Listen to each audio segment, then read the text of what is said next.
Okay, with Elijah Johnson, Circles is a short film played at the Fashion Style Experimental Film Festival, also known as Pretty Boy Floyd, correct? Yep. Not to be Yeah. mistaken with the boxer, right?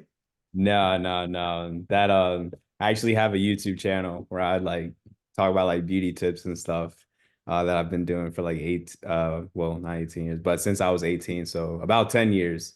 Yeah. Um yeah, so that name actually came about because my brother used to call me Pretty Boy Floyd because I could never go out the house without like getting ready or like looking my best. So the name kind of just stuck. And so you just do that YouTube video, and then now you just did this fashion film. So what, like, so you're obviously know how to make videos, but this is your first like official film, correct?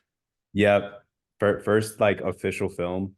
And that came about because I do modeling as well. But I think at the core, like I'm an artist. Even when it comes to photo shoots and things like that, like I'm very involved in like the mood board and whatnot. So yeah, this was a different medium, but it definitely helps me grow creating it. Gotcha. And you said it before the podcast. You're a fire. You said you're a firefighter as Yeah. your like night job or moonlighting job. You're a firefighter and a paramedic. Yeah, yeah. So that's my day job. So in my city we actually do both. We do firefighter and paramedic. So we do fire and EMS. So I ride the engine and I ride the ambulance. So one day I'll ride the engine, next shift I'll ride the ambulance. So like yesterday I rode the fire engine and probably next the next shift I'm gonna ride the ambulance. So it's like I went to a dumpster fire like yesterday, just run doing dumpster fires, or I'll go into an actual house, put out an actual fire. And then one day I'm like doing CPR on a patient, delivering drugs and whatever they need.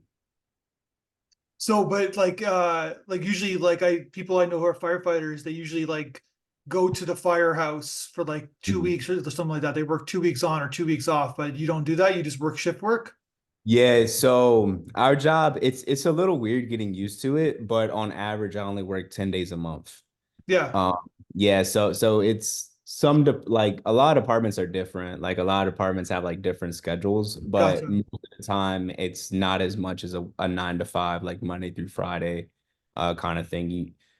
You Oh, work you're less. working like 12, 14 hour Yeah, shifts, yeah, right? but yeah, Yeah. but you work, yeah, I work 24-hour shifts. 24-hour So shifts. it's Yeah. like at the end of the day, like we'll work like double, almost triple the amount that somebody working 9 to 5, but Yeah. we just don't work that, like when it's a 9 to 5, it's like most of your day is gone anyways. Yeah. No, because that's what I learned Yeah. from firefighters that they just like so they have kids or whatever like that. They're like, okay, well, daddy's Mhm. going, I'll see you home in like 10 days. And you just Yeah. sit there and then you kind of wait for the fire or or problem Yeah. to occur, I guess, right? So Yeah. Yeah. But ours, it's like we'll have like a week where it's one day on, one day off. mhm. And then after that, we'll have like a 3 day break, go to work, have a 2 day break, go to work, and then we'll have a 5 day break. So we do it Gotcha. like that, and then that cycle kind of repeats. So then you have some time basically to make films, I guess, when you have the 20 Yeah, days off, I guess, right? yeah, yeah, And this film's got fire in it. It's got a firefighter in the yeah, film, right? yeah. So that's why this film involves like so much of myself into it, and it was a film, um, because I was going through something internally, and I always feel like things are happening for me, not to me. I think everything that I go through has its purpose and has its reason. So I wanted to put some elements of me being a firefighter and me being a paramedic in there. Hence like the scenes of like the firefighter scene and the angel in the ambulance and whatnot. And these were like little, I wanted to put like little Easter eggs in the film for people who sort of like dig deeper and get to know me as a person, and almost like setting like these landmines in the future, like they might watch the film and then they'll like research me and they'll be like, oh shit, he's a firefighter, oh he's a paramedic, and then Yeah. like start thinking of those elements in the film. So I put those in there, just, like for landmines or like, just like blow people's mind a little bit. But yeah, but I think overall the film, I was actually going through like a breakup with my ex-girlfriend, and instead of like using that pain like to crush me, I decided to channel that pain and become an alchemist essentially, and just transmute it and just turn it into creative fuel. Uh, So yeah. So okay, so let's talk about okay. So basically, it's not a conventional narrative. It's obviously it's fanatical, I guess, or it's Yeah. fantasy driven. It's artistic driven. It's fashion driven. So did you Yeah. write as distinct scripts before you started? Like, what was your preparation before you started filming? So my preparation was it was just going off of a feeling. Um I I'm one of those people where it's like if I wait for all the planets to align, if I wait for everything to be perfect, it'll never be done. Hmm. So it was like initially I had this idea of a fashion film that I wanted to make that was inspired by Dante's Inferno. And, I went to my cinematographer, I told him about it, like, yo, I got this idea, like, let's do it. And then we found this sand dune that we thought would be perfect because I wanted it to be inspired by Dante's Inferno. And I remember one of the first circles is limbo. And I wanted to connect that because there was also this story of these two lovers who were in that circle too. Yeah, And there's even like some Easter eggs that I put in there, like that sort of symbolize the breakup of me and my girlfriend, like the cellophane. Um, and even like when you think of little things like cellophane, it's like it's something that you wrap up and you put on display. Like it's transparent, and you put on display. And I felt like that's where our relationship was. And symbolizing me in that desert, um, me being alone and like deserted, and then like that cellophane like blown in the wind had symbolized that. And yeah, that's like how it first started out. And then I think it was like uh we started thinking about like, okay, let's like make another film, like yeah, let's do something else. And I was just like, well, I kind of want to do something with angel wings. And he was just like, oh yeah, I've actually seen like this painting that kind of looked like you with angel wings, and like it was this crowd, like surrounded by these angels and stuff. And then I was like, oh man, that'd be cool. Like, yeah, let's do that. And then I was like, it'd be even doper is if like we could like rent out an ambulance, yeah. and then like have it like, like a fallen angel kind of scene. And then it just kept building on top of like one another. So it wasn't just like one little like thing. At first it was like, okay, let's just shoot this thing in the sand dunes. But then it just started turning into like every, like every like idea just started building on top of each other. And then we still kept Dante's Inferno theme in mind to anchor us. And then it got even deeper where it was just like, this film, I'm starting to creatively input my own things into it, and it felt like this film was starting to speak to me, and it was starting to become my medication to help me like through this breakup and to focus on my self and to rebuild myself. So then I started taking those elements and I started to symbolize that into the film as well, with the mountain scene of me being chased and hunted by myself. That guy in all black, who was supposed to symbolize like the dark night of the soul, which is like a double entendre because like the dark night, like with a K, Yeah. and was gonna, uh, basically, because I feel like as a person, if you really want to change, it's almost as if you have to kill yourself. Like you have to get rid of all your old ways and to become a new person. And I feel like after destruction comes creation, and then you become reborn. So there's a lot of symbolism about going through metamorphosis and how uncomfortable it is, but also how necessary it is. So the film starts like you're in the desert. So it's Mhm. just and it's constant motion from here on Yeah, out. Like it's almost like you kind of landed. It's almost like a dream, or like you kind of landed on different planets. yeah, Everybody's gonna come up with their own interpretation, right? So yeah. basically, then all of a sudden it's just constant motion from there. Like it does, the Yeah. camera doesn't stop.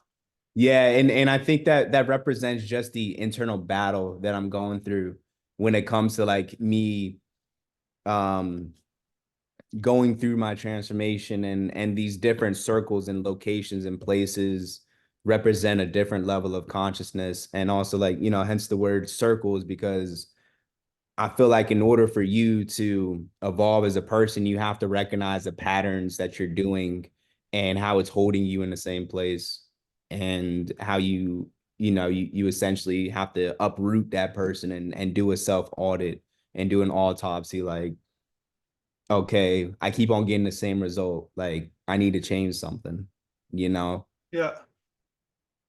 Transforming life in measured time. That's sort of like what you say in the film, right? Yeah, and I wrote the poem too. Yeah. So yeah, everything was directed and written by me. But the poem was written before you started filming.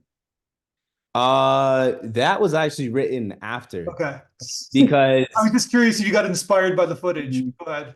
Yeah. yeah. So like I said, it was like, I'm gonna do this thing and I'm going to figure it out and correct course along the way. I was like, but I know something inside of me wants to come out and express itself. And it was beautiful because it was medication to me. So um and just because I felt like people might be lost with the imagery, I wanted to have that poem to sort of support the interpretation, you know, but still leave it, but still give people enough room to breathe and to think, you know, because not only did I want this to be a self-reflection of who I was and what I was going through, but I also wanted other people to self-reflect and to connect, you know, Yeah. the dots to their personal lives. Well, that's yeah, it's not just masturbatory. It's not self-serving. It's Yeah. about you're giving it to the audience. You're not, it's not just about you, right? Yep. Yeah. Well, Yeah. because if it was just about you, with the film wouldn't work. Like that's I'm just Right. from experience watching films like that. Yeah, you got Yeah. yeah, And that's where the poem had to come in, because at the end of the day, I mean, at first, yeah, I was making it for myself and for it to be medication for sure. myself.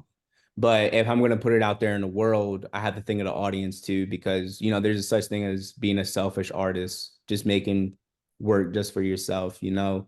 And at the end of the day, you have to realize like you're making work for other people as well. 100%. Yeah. So then, okay. So where did you shoot? Like all like the location's so important to your film, obviously, right? So Yeah. where did you find these locations, like the desert, and then setting up the firefighter scenes, the woods? Where did you find all these Yeah. locations? So it was all in Virginia. Like, I didn't go like anywhere like crazy, like no Yeah. different It's an place or untapped state. anything. Yeah, yeah. It's got a lot of hidden gems that Yeah. and it's crazy. Like, all my friends are just like, yo, where did you go? And I'm just like, yo, I stayed in VA. Like, I stayed in Virginia. And the sand dunes was like 30 minutes away from my home. Um, the city was just Norfolk, like downtown city. Same thing with the ambulance. It was, you know, in the downtown. The mountains is actually where I'm at right now, when I'm visiting my family. It's like near like the Shenandoah Mountains and stuff. So there's like a lot of hiking trails and stuff.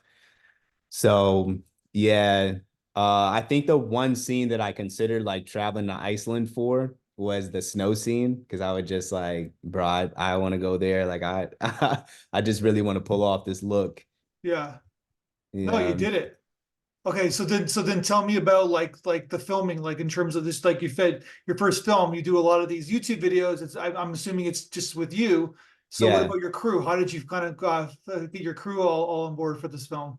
So I think one of the hardest things, like after getting the money together, is like working with people and Yeah, just like organizing every little thing. yeah, Uh, producing. Yeah, yeah, yeah. I was so many things in this film. Like, and I also had to play the producer role. And the guy, Sergio, the cinematographer, like, you know, he was with it from the beginning. And it was like a year of filming. And whenever these ideas sort of like came up, it wasn't like we were like um you know, like getting ready for it all to be finished or whatever. It was just like, okay, where you got an idea? we gotta leave. Like, all right, let's go to this location, let's film this. Like, I had this idea that like needs to be expressed, and I think it'd be perfect for the film. It'll go along with the theme. And it was like, for example, like the ambulance thing. It was I didn't even like go to my job. Like I just went to like a private ambulance company and just asked them, and surprisingly, like they were like very cool with it. Like they actually like they did it before, like they rent out ambulance for like, private events, like, carnivals, sports events, things like Yeah. that. But I was a little surprised that they were so easygoing when it came to like me using the ambulance for a film. And they had asked me about it, and I told them like I've been submitted to film festivals and have been showing them like which film festival it's been in and stuff. So yeah. Yeah, but they should trust you, right? Like you have you have professionalism, like you're a Yeah. firefighter, you're a paramedic, right? Yeah, So yeah, yeah, and that's you why, know where like, you are if something happens to oh, the ambulance, right? what was that? They know where you are if something happens to the ambulance, right? Exactly. Yeah, yeah, yeah. So I think that also played a role into that too. Maybe if I was just like a regular person, they may have like raised an eyebrow, like, "What do you Sure. mean you want to?" Yeah. Yeah. So So, yeah.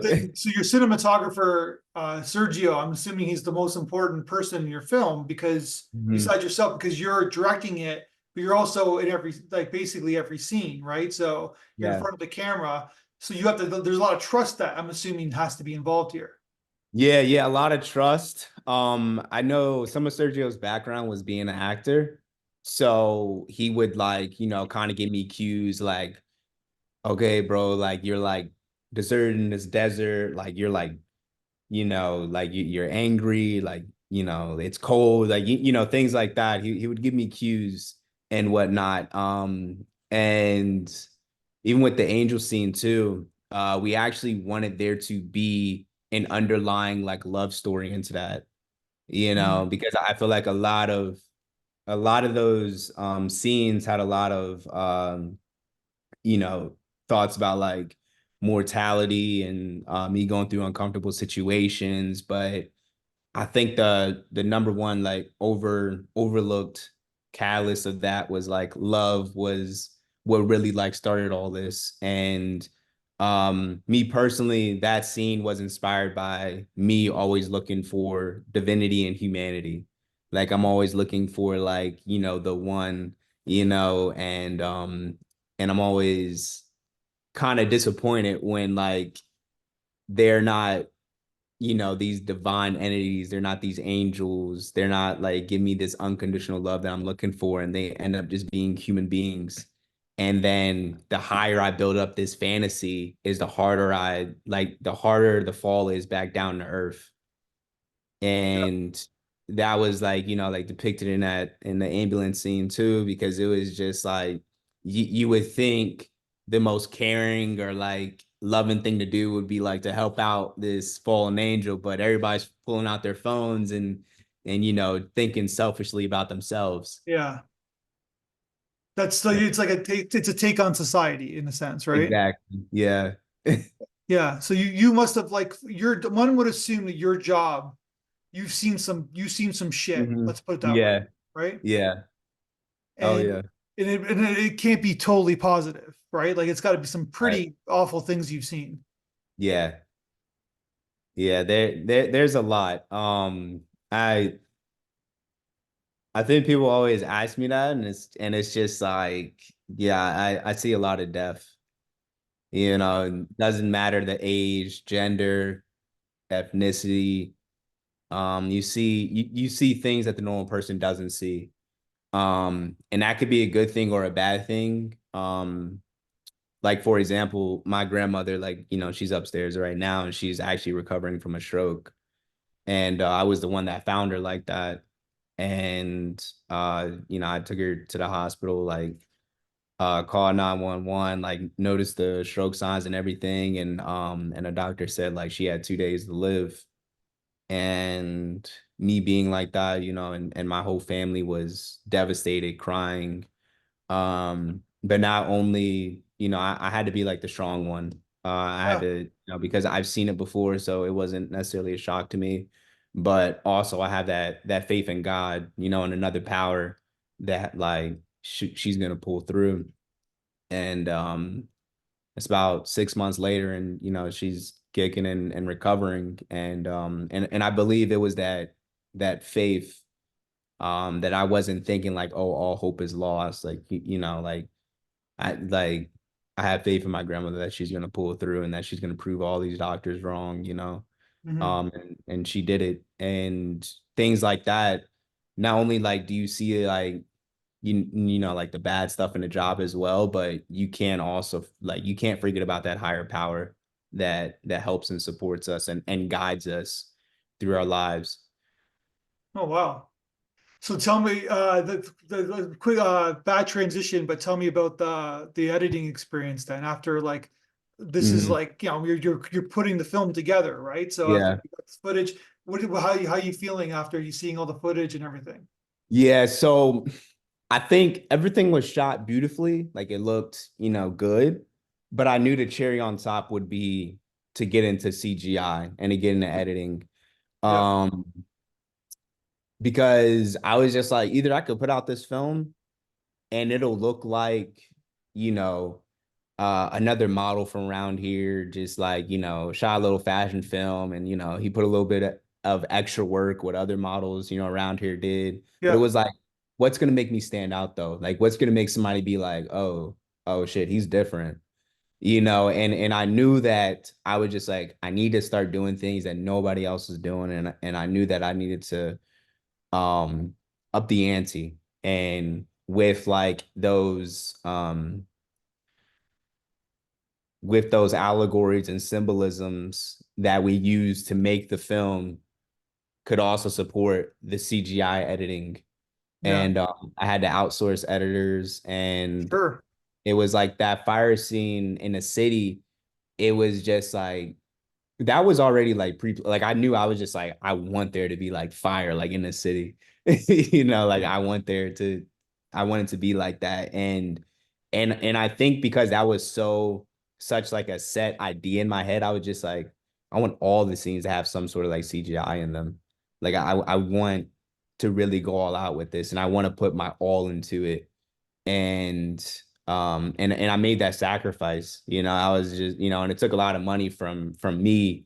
I had to Yeah, pull a lot of overtime in my job, a lot of sleepless nights, here and there. I had to pull it together, but I felt like this is a sacrifice. You know, this is my sacrifice, and right now I'm planting the seed. I'm putting all that work in, and what I sow in tears, I'll reap in joy. Like the same day that I plant the seed ain't gonna be the same day that I eat the fruit. So just gotta keep focus and just, you know, fund these editors and just yeah, have them create something great that I know is, you that's know, amazing. gonna It seems hit. like Yeah. there's some fears to fight too, I guess, right? Some fears and Hmm. anxiety to go get through. Yeah, yeah. There was a lot because you know, I got bills to pay, I got food to eat. Yeah. Oh my God, there was so many times where I would just get paid and then zoop, zeroed out in my bank account. And it was I don't just mean to like, laugh, but yeah, yeah, yeah, right. I was just like, I think that's just how much you know, like it just got like I had to sacrifice so much.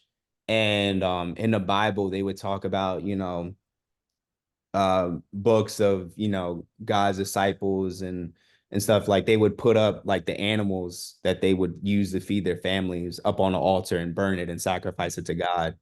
And they would go days, weeks without food, without receiving a blessing. You know, days and weeks without like rain, you know, in order to like grow crops. And I had to kind of look at it like that, like this is an offering to God, like this is my sacrifice, you know, and I had to feel that sacrifice. Gotcha. So Yeah. are you happy with the film? Yeah, yeah. I'm extremely happy. And I'm totally happy I did it, because if I didn't do it, it would be like a ghost beside my deathbed, like being like, you should have created that film. Like, you know, so I don't like to live with regrets like that. Are you gonna make another one? Yeah, I'm actually creating one right now. But this time I actually have some people to help me produce it, like to help Gotcha.